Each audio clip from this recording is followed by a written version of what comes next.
Bom, pessoal, o que eu vou fazer agora? Nessa segunda e nessa terceira parte da aula de hoje, eu vou contar para vocês sobre quais são as evidências da evolução. E quando eu falo evidências da evolução, eu não estou me querendo referir a quais são as provas de que a evolução ocorre, não é isso. É que é o seguinte, a evolução é um processo que aconteceu no passado. E a gente não consegue voltar no tempo e ver o que aconteceu e falar, nossa, olha que interessante, tal animal evoluiu de um ancestral que era assim, assado e tal. Não dá, a gente tem que especular, a gente tem que criar hipóteses. Então, isso que a gente chama de evidências da evolução seriam registros que a gente pode analisar e estudar para tentar criar hipóteses de como foi esse processo evolutivo, tá? E, gente, a gente tudo, como é que eu vou explicar? Uma ciência baseada em análise de registros ou de evidências que sobram. Então, não é uma ciência exata, a evolução não é uma ciência exata, envolve muita discussão, envolve muito debate, envolve muita elaboração de hipótese, e os evolucionistas eles podem o tempo todo mudar de ideia de qual é a hipótese que melhor explica a evolução de dado grupo. O negócio é complicado, tudo bem? Não é tão simples assim. Não, de novo, não dá para voltar no tempo. Eu acho que um evolucionista adoraria isso, sabe? Nossa, você tem uma máquina do tempo, poder voltar e ver o que de fato aconteceu, mas não temos, tá? Se não temos, então como que a gente consegue estudar a evolução sem voltar no tempo, tá? A gente estuda a evolução analisando essas evidências. Quais são? Registro fóssil, anatomia comparada, embriologia comparada, seleção artificial, a análise de adaptações, genética molecular. Tudo isso aqui a gente pode analisar para entender como funciona um processo evolutivo, ok? Nesse primeiro vídeo, nesse segundo vídeo da aula, né, eu vou falar sobre 1, 2 e 3. No próximo vídeo, o vídeo 3, eu vou falar sobre 4, 5 e 6. Tudo bem? Então vamos lá. Primeiro eu vou falar bem rapidinho, porque ele é meio óbvio, né? O registro fóssil, ele é uma baita evidência evolutiva. Na hora que você consegue fósseis de ancestrais dos seres vivos atuais, a gente consegue é uma evidência sólida, uma evidência concreta de como eram esses ancestrais. Claro que ele não é tão explícito assim, porque o fóssil, ele não é um animal 100% preservado, ele é um animal que tem algumas partes mais preservadas, outras menos, então ainda tem uma parte bastante especulativa por trás, né?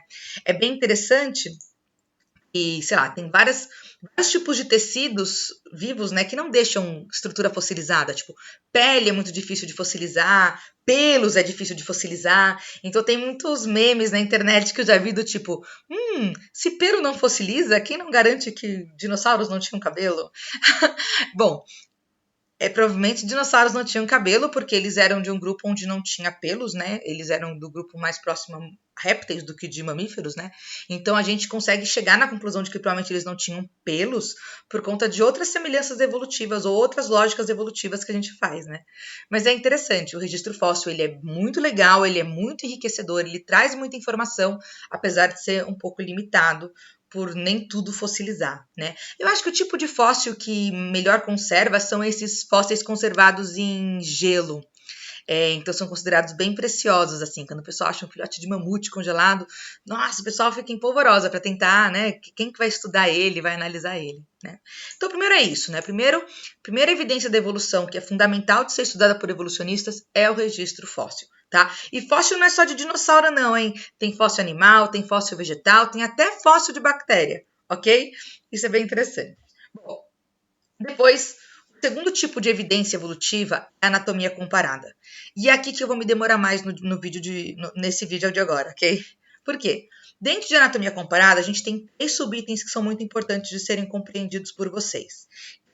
A existência de estruturas homólogas, a existência de estruturas análogas e a existência de estruturas vestigiais. Tanto as estruturas homólogas, quanto as análogas, quanto as vestigiais, são estruturas que podem ser estudadas para compreender processos evolutivos. Tudo bem? Então vamos com calma que eu vou explicar o que são esses 3, tá? Primeiro, eu quero lembrar de vocês que Darwin já propôs isso, e a gente segue essa linha, de que a gente pode ter um ancestral único que irradiou e deu origem a vários descendentes diferentes, né? O próprio Darwin desenhava essas arvorezinhas, né? Eu mostrei para vocês na aula passada, né?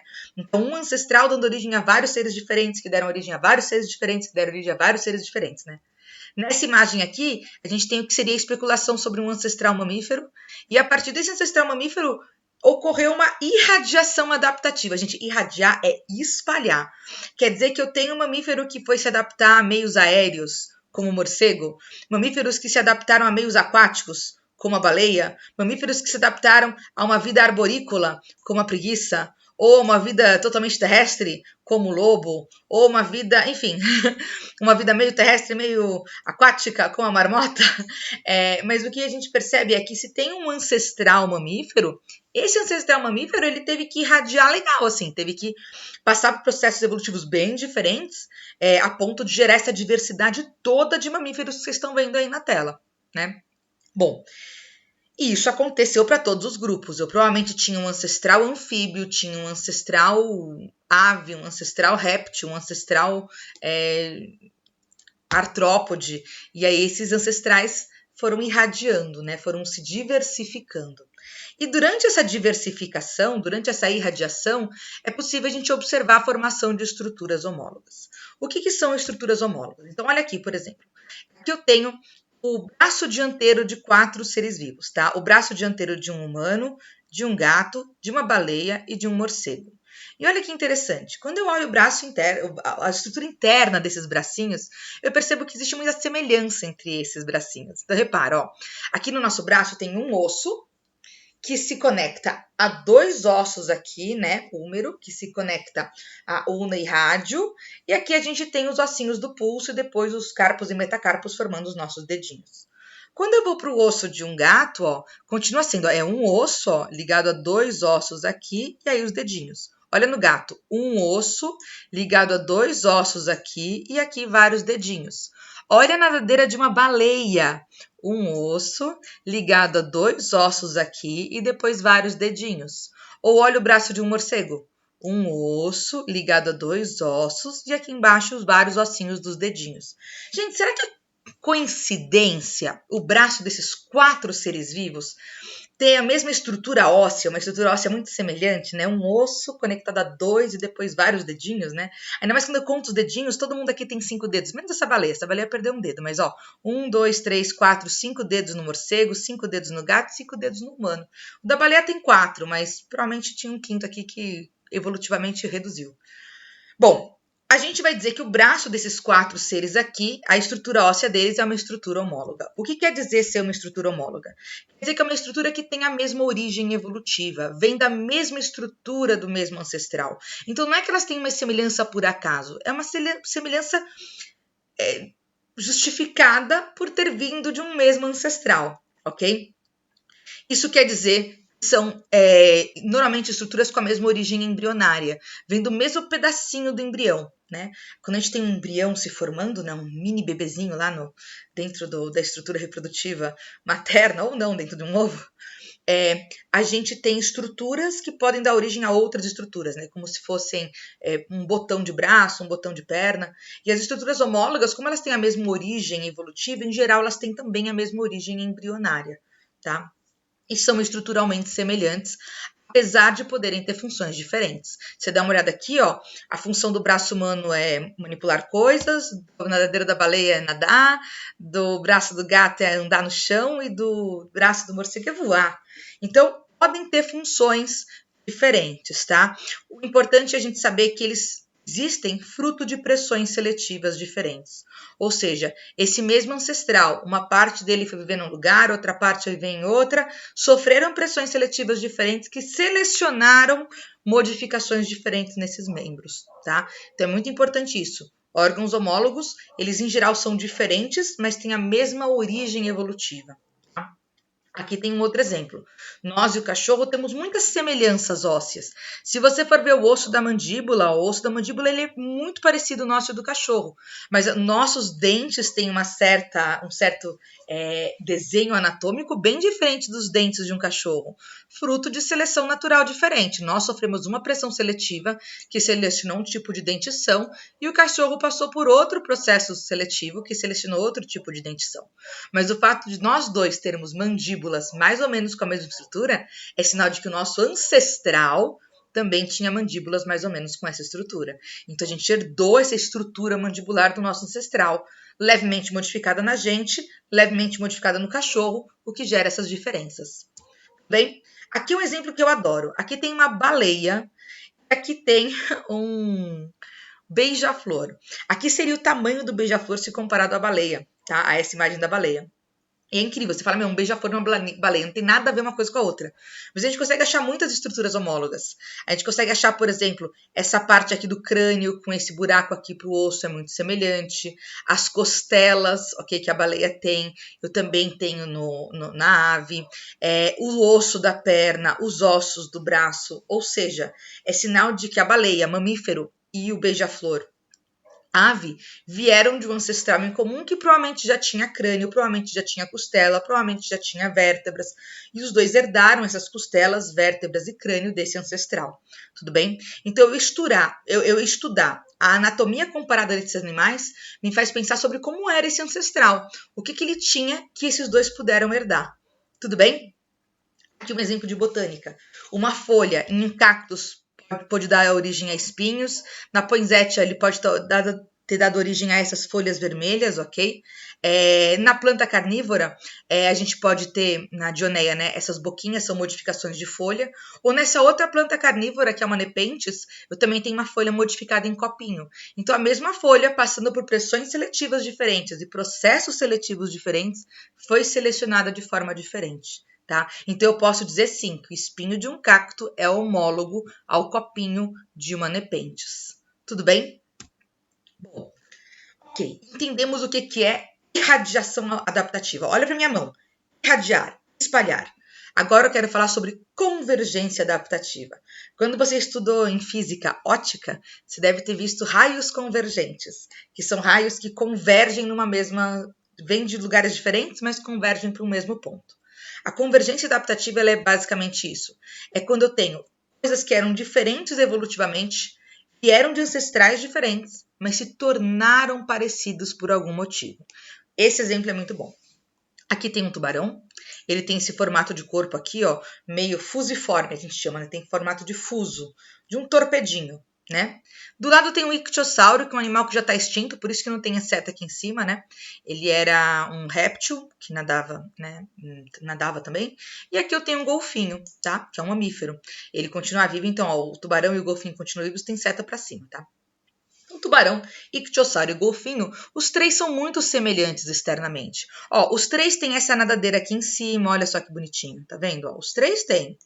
Os três têm uma cauda bifurcada, tá vendo? Do golfinho é um pouquinho diferente, mas os três têm a cauda bifurcada. Os três têm uma nadadeira peitoral aqui, tudo bem? Então é normal você bater o olho e falar, nossa, como eles são semelhantes. Só que quando você vai olhar quais eram ancestrais desse cara, olha o que a gente enxerga. A gente enxerga que o golfinho veio provavelmente de um mamífero ancestral que tinha essa cara, ó, que não tinha nadadeira, nem essa nadadeira dorsal, nem essas laterais, nem essa do final do corpo. Não tinha o corpo fusiforme, era um animal bem diferente, tinha pelos, ok? Quando eu olho o ictiosauro, eu vejo que ele veio de um ancestral réptil, que também não tinha nadadeiras, que também não tinha corpo fusiforme, tinha a cara de um lagartinho, ok? E quando eu olho o tubarão ancestral, ele veio de um ancestral que tudo bem, tinha nadadeiras.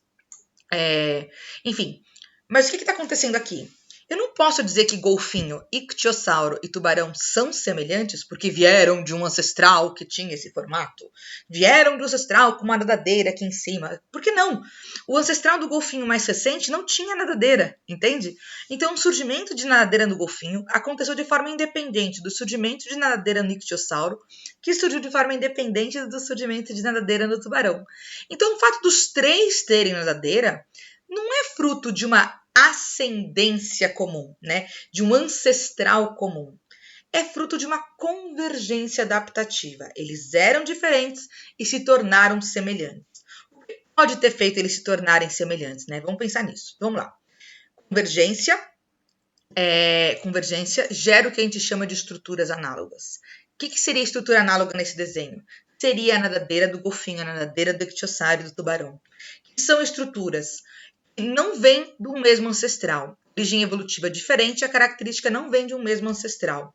Ela tem uma origem embrionária diferente, e realmente tem. Se você for olhar dentro do braço do golfinho e do ictiosauro, tem dedinhos lá dentro, como tinha no da baleia, e o do tubarão não, ok? Se você for olhar como é a cauda do ictiosauro e a cauda do golfinho, ela é bem diferente. Surge de estruturas embrionárias diferentes. Então, assim, Tenho claramente origem embrionária e evolutiva diferente.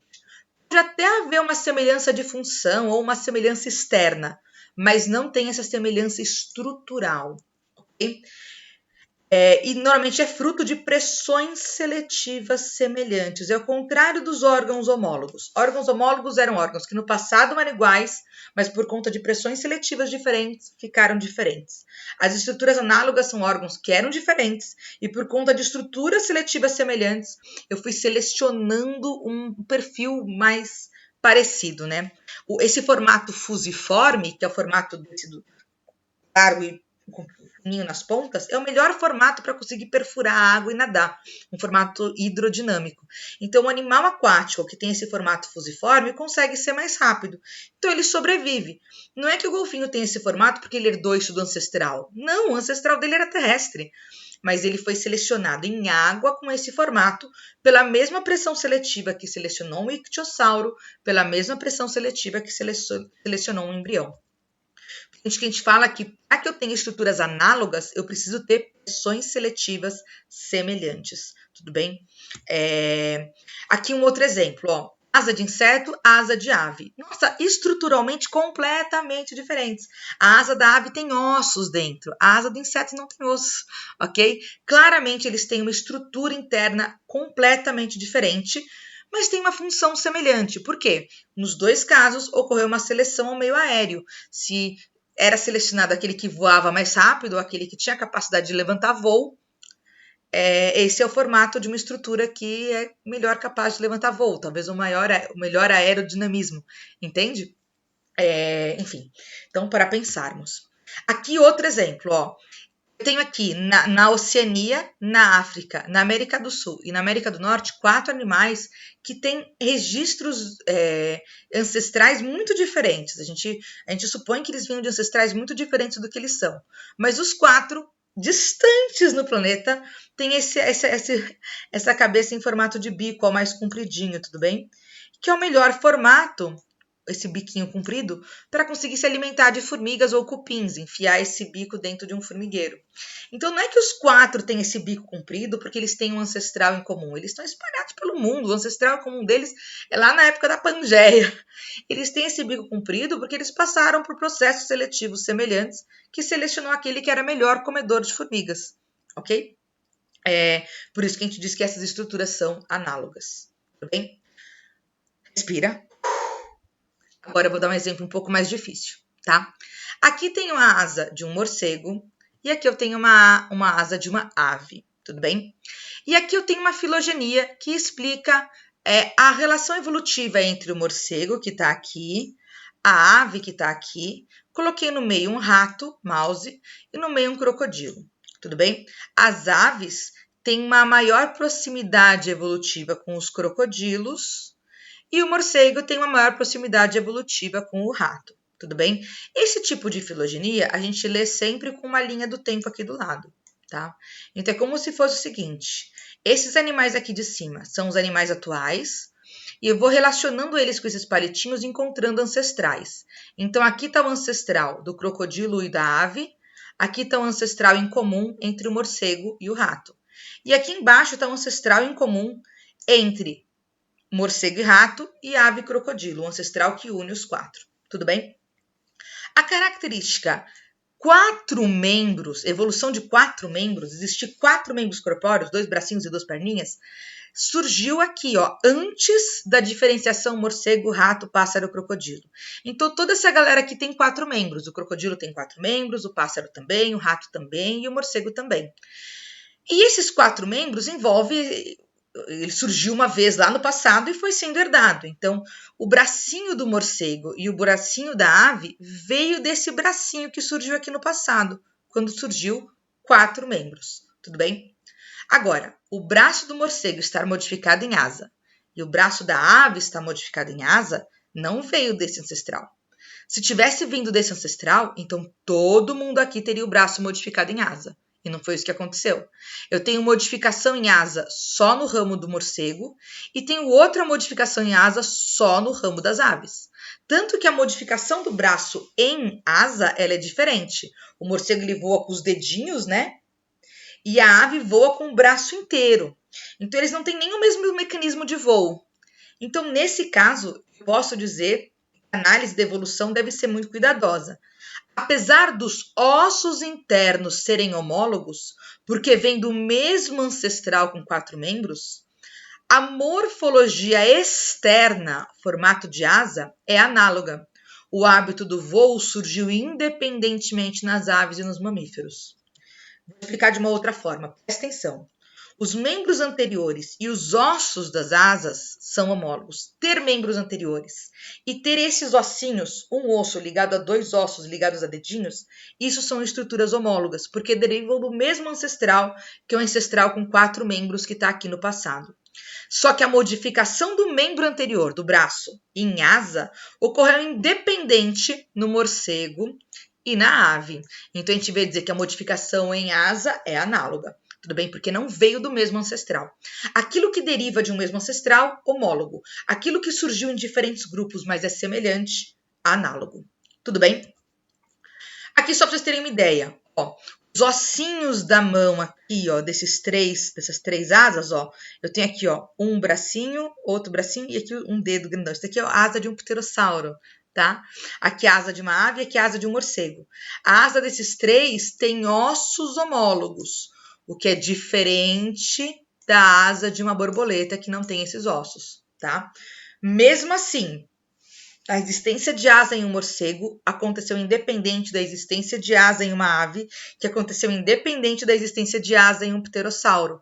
Então, se eu for falar sobre desenvolver asas, eu vou dizer que esses 4 têm asas análogas. Agora, se eu falo de estrutura óssea, eu falo que esses 3 têm a mesma estrutura óssea, portanto, estrutura óssea homóloga, diferente dessa daqui da borboleta. Ok? Último exemplo de homologia e analogia. Aqui eu tenho um sapo, um jacaré e um hipopótamo. Os 3, eles têm um alinhamento olho e narina, para eles conseguirem ficar assim na água, ó, bem escondidinhos, olhando, mas respirando. Então tem que ter narina e olho para fora da água ao mesmo tempo. Isso é uma característica homóloga dos 3 ou análoga dos 3? O que você vai ter que se pensar para responder? Se for uma característica homóloga, quer dizer que deriva de um mesmo ancestral. Então, quer dizer que o ancestral do anfíbio, que é o sapo, do réptil, que é o jacaré, e do hipopótamo, que é o mamífero, teria que ter esse alinhamento olho-narina. Então, o ancestral anfíbio, réptil e mamífero é um ancestral que deu origem a todos os anfíbios, todos os répteis e todos os mamíferos. Então, a gente teria que ter essa característica em todos os anfíbios, répteis e mamíferos, e a gente não tem. Então, provavelmente é uma analogia. É uma estrutura que surgiu independentemente em cada um desses grupos, fruto dos 3 estarem vivendo dentro da água, passando pela pressão. Vamos ver quem consegue se esconder na água por mais tempo, mas ainda respirando, ok? Então, provavelmente é uma estrutura análoga. Tudo bem? Gente, e aqui eu vou botar até minha cara para vocês prestarem mais atenção. Esse assunto dá uns nós. Então, é muito importante vocês pegarem a TMTC e tentarem praticar o que é homologia, fruto de um ancestral em comum, o que é analogia, fruto de ancestrais diferentes e convergência adaptativa. Tudo bem? É muito importante mesmo, tá? Isso cai bastante em vestibular. Tudo bem? Então, vou só finalizar, gente. Falei para vocês lá no começo que dentro de anatomia comparada a gente tinha órgãos homólogos, órgãos análogos e órgãos vestigiais. Agora eu vou falar rapidinho dos órgãos vestigiais. Dentro de órgãos vestigiais a gente tem, por exemplo, uma asa de um avestruz, que ele não usa mais para voar, então é considerado uma asa vestigial, ou os nossos dentes dos sisos, né? Por que eles são interessantes para a gente estudar a evolução, né? Porque eles mostram uma estrutura que talvez no passado teve função e deixou de ter. No passado, provavelmente, os avestruzes voavam. E no passado, provavelmente, os nossos sisos eram muito úteis para nossa mastigação. Nossa mandíbula provavelmente era mais para frente, né? E aí a pergunta que sempre vem é, por que esses órgãos vestigiais não desaparecem de vez? O dente do siso está desaparecendo? E eu vou te dizer que não, o dente do siso não está desaparecendo. Por que ele não está desaparecendo? Mas como não, Lídia? Tem gente que já nasce sem siso. Mas o que eu vou te perguntar é, nascer sem siso faz uma pessoa ter maior chance de sobrevivência ou maior chance de ter filhos? Vamos supor, minha irmã nasceu sem siso. Quer dizer que então ela tem mais chance de sobreviver do que eu ou mais chance de ter filhos? Não, isso não faz mais muita diferença na nossa reprodução diferencial ou sobrevivência diferencial. Então, o siso continua sendo herdado. Se eu, geneticamente com sisos, tenho alta chance de sobrevivência e de taxa de passar isso adiante para minha descendência, né? Então, eu vou continuar passando adiante a característica CISUS. Não tem por que essa característica sobreviver. Então, por que órgãos... Desculpa, não tem por que essa característica desaparecer, isso que eu quis dizer. Então, por que órgãos vestigiais não desaparecem de vez? Ou porque eles apresentam ainda alguma vantagem, ou porque eles não apresentam desvantagem, porque eles não vão te levar à morte. Ter CISUS não vai me trazer desvantagens, entende? Então, ele vai continuar sendo passado para minha descendência. Tá? Agora, se eu tiver algum órgão vestigial que causa, de fato, algum atraso evolutivo para o grupo de seres vivos que eu tenho, talvez essa característica desapareça com o tempo, porque vai fazer com que aquele grupo que tem essa característica não consiga sobreviver ou se reproduzir tanto quanto o grupo que não tenha. Tudo bem? Mas, em geral, órgãos vestigiais não estão desaparecendo, em geral. Tá bom? Ok. E aí, o terceiro tópico que eu ia falar agora, eu vou falar bem rapidinho, embriologia comparada, é comparar embriões. E é muito bonitinho isso. Dá uma olhada aqui, eu botei 6 embriões aqui no slide. Vocês conseguem me dizer do que são esses embriões? Alguma ideia? Só de bater o olho e falar, isso aqui é um animal, esse é outro animal. Não, né? Vou andar mais um pouquinho. Agora, vocês conseguem saber o que são esses embriões? Bom, dá para ver que esses dois aqui são mais parecidos entre eles, né? E esses 4 aqui são mais parecidos entre eles também, né? Mas não dá para saber do que é, né? Deixa eu avançar mais um pouquinho. Agora, são mais algum tempo de desenvolvimento embrionário. Vocês conseguem saber o que são esses embriões? Olha, esses dois continuam mais parecidos entre eles. Esses 4 também parecem mais semelhantes entre eles, mas eu ainda separaria duplas, ó. Esses 2 parecem mais semelhantes, esses 2 mais semelhantes e esses 2 mais semelhantes, né? Se eu andar mais um pouquinho, eu coloquei aqui os nomes, ó. Isso aqui é a embriologia de um peixe, de uma salamandra, tartaruga, galinha, coelho e humano. Esses dois aqui, coelho e humano, são 2 mamíferos. Eles são bem mais parecidos entre si, porque vêm de um ancestral mamífero. Repara que eles passaram muito mais tempo embriologicamente semelhantes, né? Aqui eu tenho um réptil e uma ave, que também são mais semelhantes evolutivamente entre si, né? E você repara que eles passaram mais tempo embriologicamente, né? Por etapas semelhantes, né? E aqui tem um peixe e uma salamandra, tá? Um peixe e um anfíbio. E olha que interessante, estudando os embriões deles, eu consigo perceber que nós já fomos muito parecidos com um peixe, uma salamandra e uma tartaruga, mas ao longo do desenvolvimento embrionário a gente vai acumulando características diferentes desses outros grupos. E analisar essas características embriológicas nos facilita chegar a hipóteses evolutivas, entende? Aqueles seres vivos que têm desenvolvimento embrionário mais semelhante, provavelmente são mais aproximados evolutivamente. Tudo bem, gente? Bom, o que eu fiz agora com vocês nessa aula que ficou apertadinha? Falei sobre essas 3 evidências da evolução. Fósseis, anatomia comparada, órgãos homólogos, órgãos análogos e órgãos vestigiais. E falei que é importante a gente comparar embriões também. No próximo vídeo, eu vou falar sobre seleção artificial, adaptações e genética molecular. Ok? Então, até já, bora pro próximo vídeo.